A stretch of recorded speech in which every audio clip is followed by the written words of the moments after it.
Hi, Ronan Group. This is Chris Parkerson, and Mo, my friend, Mo Stevens, is doing the filming this morning.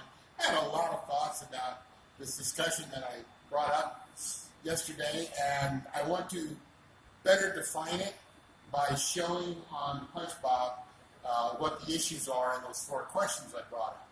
So first, we're going to start with a Bahalana fighting stick. This is not just a simple rattan, it's more of a hard rattan that can crack the head open. So the hitting point in a rattan stick like this is right here. It's different than a sword or bladed instrument, where here is the kisu and this is the boshi. The boshi is the curved element. Our midpoint for cutting can start here or down here, depending on what kind of cut we're going to do. And so this makes a difference, I think, in the way we point in. Same thing with, well, I don't have a bolo, but I do have my wakizashi, a one-handed instrument. And in the one-handed instrument, you see the same thing. Here's the tip, here's the curve, and if you watch, I'm going to be probably pointing in right about here. This becomes my fulcrum, and it's also a point for what we call transmission of power.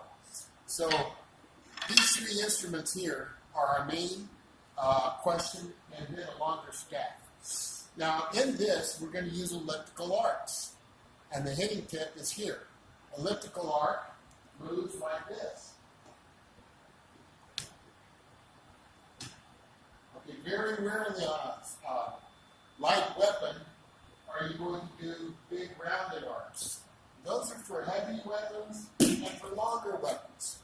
So here, I'm going to use an elliptical arc, most likely, with my bolo, doing the same thing, but look where the cutting point is here.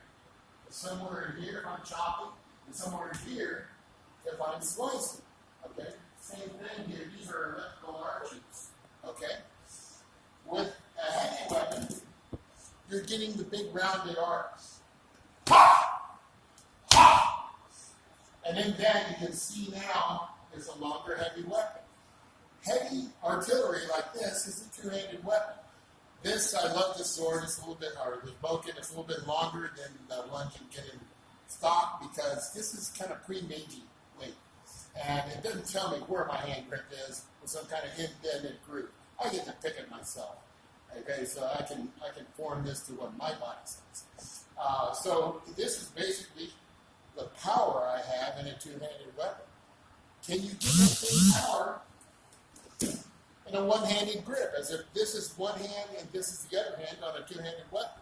And if so, can you make a strategic shield or a block where somebody cannot follow up or down your rail and they're stuck in the middle of your posture?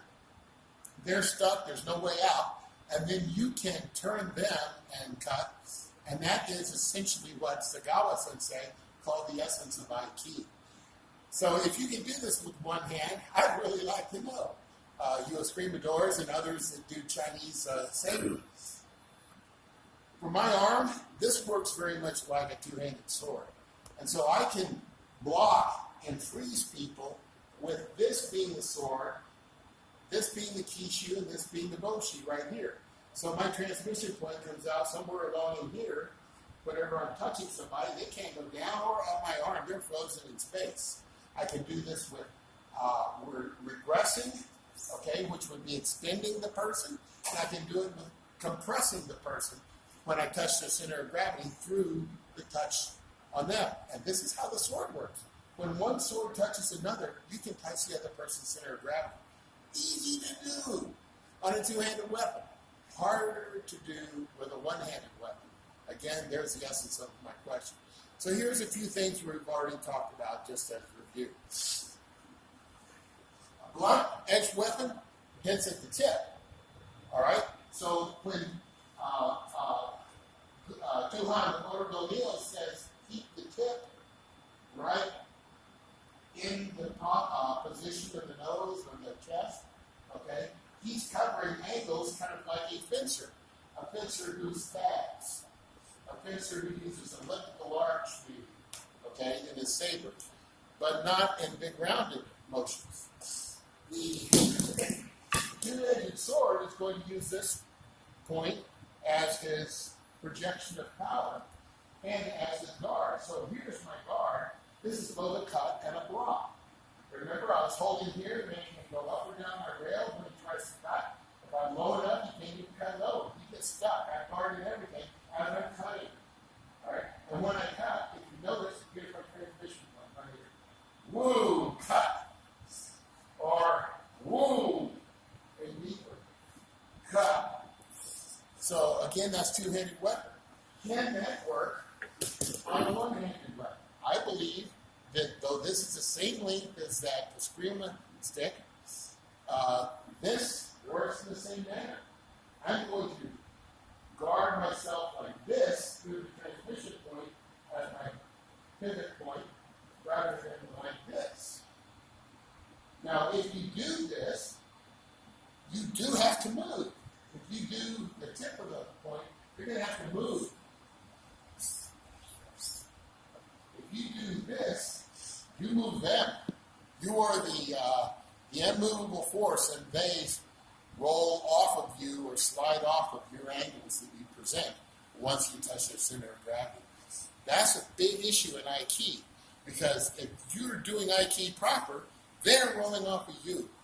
You start rolling off of them, they're doing the Aiki on you. So that's one of the big issues there. So again, we look at that. Now let's look at the stack. It's a two-handed weapon. It's a blunt instrument, though. So yeah, we understand we could do this, and we could poke with it. Okay? We could hit with a tip. Well, we have to hit with a tip. We're not going to hit the stack like this. And yet, it's a heavy, long instrument, so it's got the rounded arcs, and it's got two hands. Well, again, I find that this similar. Here's probably my transmission point and my pivot point for covering center.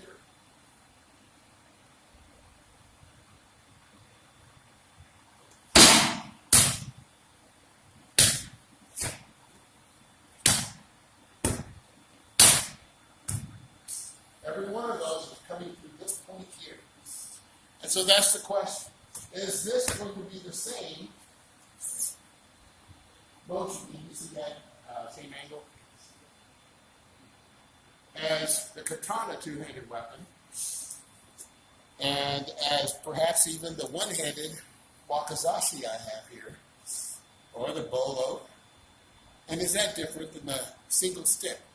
What are the differences? What are the similarities? We are looking for biomechanics and the best physics possible to transmit the most power in the most offensive and defensive manner, meaning that every posture is both offensive and defensive. Thanks a lot for letting me ask this question, and I hope we have some great conversation on the matter.